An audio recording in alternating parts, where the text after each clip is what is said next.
BCS প্রিলির প্রিপারেশনের ক্ষেত্রে সবথেকে বেশি আলোচিত বিষয় হলো কি পড়বেন। অন দ্য আদার হ্যান্ড, কি পড়বেন না এই টপিকটা কিন্তু অনেকটাই উপেক্ষিত।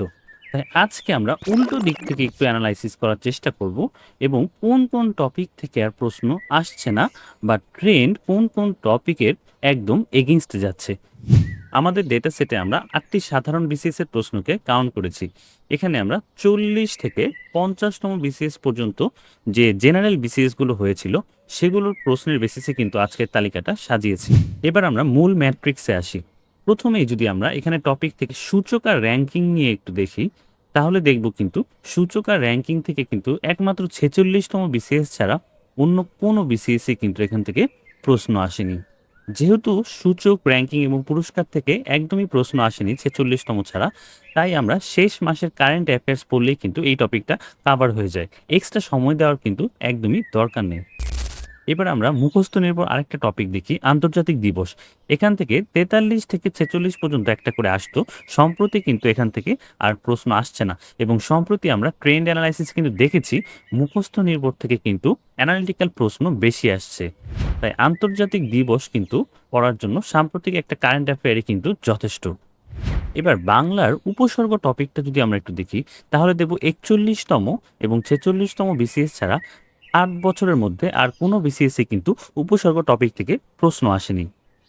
এবং প্রত্যয়ের ক্ষেত্রেও যদি আমরা দেখি তাহলে দেখব সেম ৪১ এবং ৪৬তম বিসিএস ছাড়া কিন্তু প্রত্যয় থেকে আর কোনো প্রশ্ন আসেনি।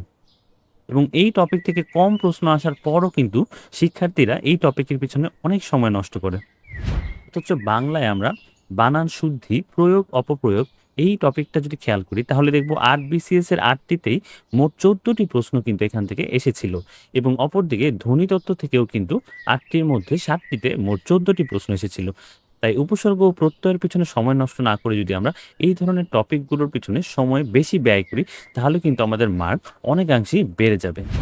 এবার যদি আমরা নৈতিকতা ও সুশাসনের দার্শনিকদের উক্তি ও গ্রন্থ টপিকটা একটু খেয়াল করি, তাহলে দেখব ৪১তম বিসিএস থেকে শুরু করে বাকি বিসিএসগুলোতে ২টা বা ১টা করে প্রশ্ন আসতো এবং ৪৬তম বিসিএসে ৬টা প্রশ্ন কিন্তু এসেছিল।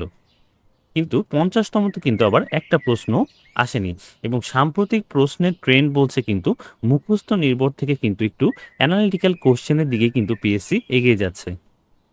অপরদিকে এই দার্শনিকদের উক্তি ও গ্রন্থ মনে রেখে পরীক্ষার হলে কমন ফেলানো কিন্তু বেশ টাফ।